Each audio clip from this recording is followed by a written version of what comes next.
Looks like the summer rally in the stock market is getting started early. We have China and the U.S.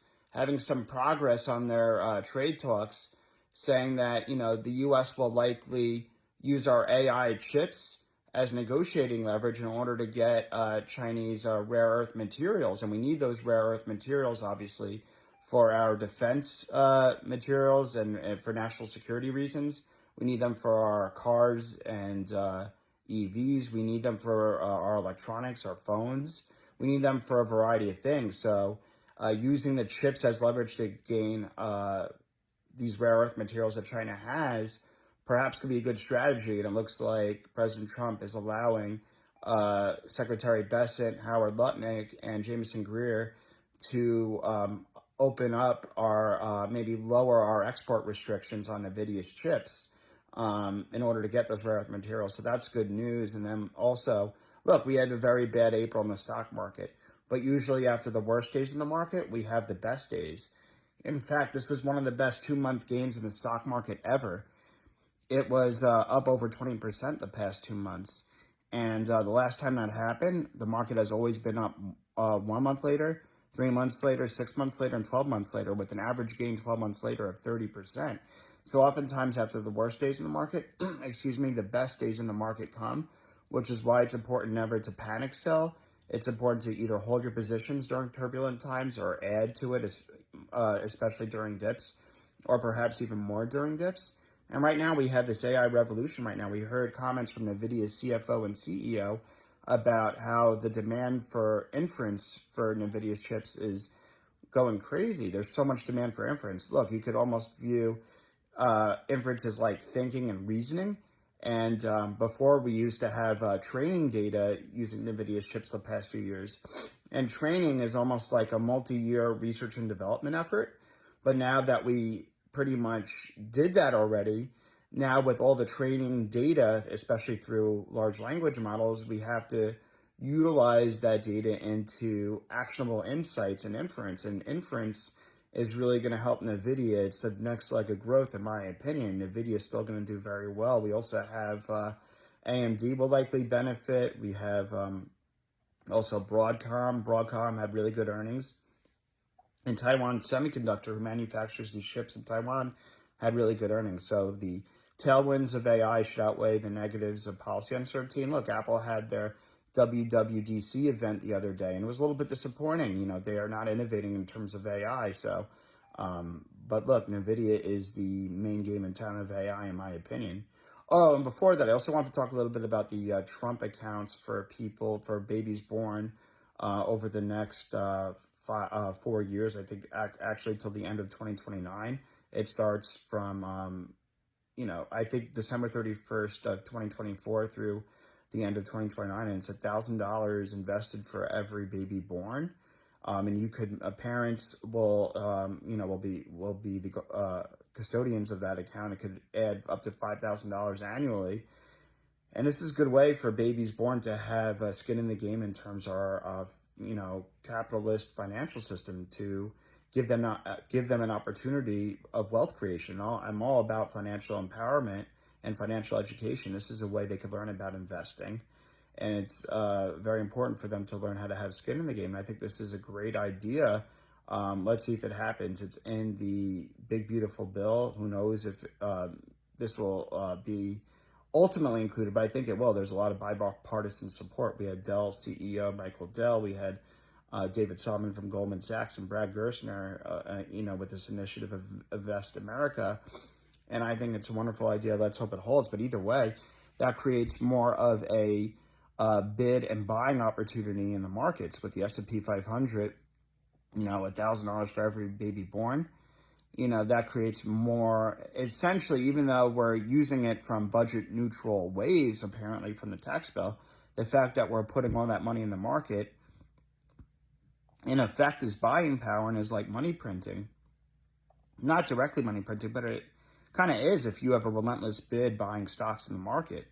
People with 401ks who invest every 2 weeks have a relentless bid in the market. So in my opinion, I'm viewing this as more money printing, and this should do well. This should help the market, do well. In my opinion, it's important for, babies born and children to learn and grow and learn financial education and investing.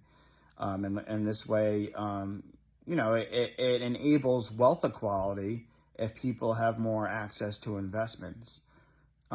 It decreases wealth inequality, in my effect, if everyone has the opportunity, to invest in our financial markets. So that's good news. And I want to talk a little bit more about the Apple earnings. The Apple WWDC event. I spoke about it really quickly. Yeah, it's a little bit, they're not driving in the left lane at 90 miles an hour anymore. They're driving in the right lane, maybe at 40 miles an hour, being very cautious. And look, Apple's the only company that could really get away with that, considering Apple has a lot to lose. And often they're not the first mover, but they often they often come later with really good products for consumers. And yeah, investors were disappointed Apple didn't have these AI, with good Apple intelligence, good AI, things in their new software. Obviously, there's like this liquid glass they were talking about in real time translation and FaceTime and stuff like that and messages. But people were looking, but the market was a little disappointed, and Apple dropped over 1.5% yesterday because investors really wanted better AI capabilities in their software. Their fear is Apple's falling behind and they're not really leading in this AI fourth industrial revolution arms race. So if anything, Apple is the only company that could get away with it. Apple could still, maintain their market share in the smartphone market even for 2 to 3 more years without really advanced AI features, because they have such a moat and people really love their products. But after we get the 2 to 3 year market, there's other, smartphone makers that have better AI capabilities. There's a chance Apple could lose market share that way. So I was slightly disappointed how slow moving Apple was in their AI intelligence. But they still have 2 to 3 years left, in my opinion. It's more important that they get it right, considering all the customers and iPhone owners and users they have.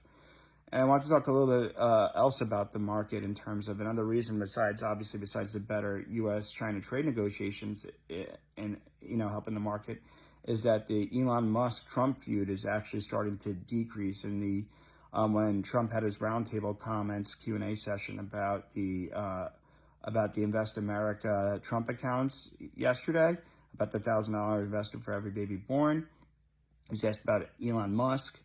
And he said that, he wouldn't he wouldn't terminate the Starlink contracts for the White House. And although he might move the Tesla around the White House, he doesn't appear to sell it. And he would be open to speaking with Elon on the phone. So that apparent de-escalation from last week's crazy back and forth on social media is good news for Tesla. And Tesla's been up the last, I think it's 3 days in a row because of that de-escalation. And Tesla has their robo-taxi launch in Austin, next week. So, investors are really starting to price in the de-escalation right now, and that shouldn't stop Tesla's robo-taxi growth story, in my opinion. But that, Tesla, since Elon Musk is the innovator of our age, the fact that it appears right now the feud with Trump isn't escalating, that's good news for Tesla, hopefully in terms of regulatory, for regulation purposes for Tesla and Elon's other companies, especially because Elon's innovating so much for artificial intelligence and robotics and so forth. So we don't want, the world's richest man, Elon, and the world's most powerful man, Trump, really at odds if there's an apparent de-escalation, so long as at least they're not enemies or we don't want them to try to seek revenge at each other. I think that's good news for Tesla, and that's why Tesla's been up the last few days, especially ahead of Tesla's robo-taxi launch, and let's see how that goes, with the market starting to price in the de-escalation. I think the market was oversold the day of the back and forth on social media. Tesla was down 14%. I understood why. We thought there'd be retaliation with Trump and Musk, considering the White House was threatening to cancel some of the government contracts, but it looks like that's not happening right now.